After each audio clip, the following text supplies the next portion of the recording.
putus kepala. Ya ampun.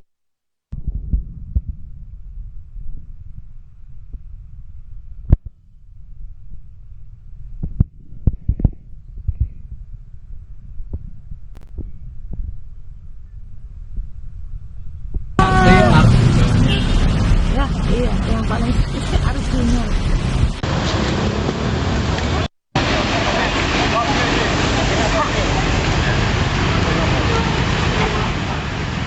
Hujan deras disertai angin kencang membuat patung di Balai Kota Solo dan sejumlah pohon tumbang di Stadion Sriwedari Solo.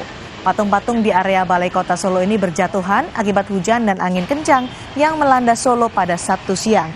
Angin kencang juga menumbangkan pohon beringin raksasa di Stadion Sriwedari Solo. Tim gabungan melakukan pembersihan dengan memotong batang-batang pohon yang tumbang.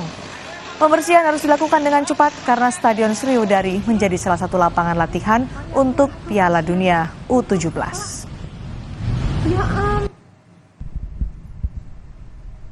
Demikian Kompas Update pukul 20 waktu Indonesia Barat. Kami akan kembali 1 jam mendatang. Sampai jumpa. Kompas Update dipersembahkan oleh Nutrif Benecol.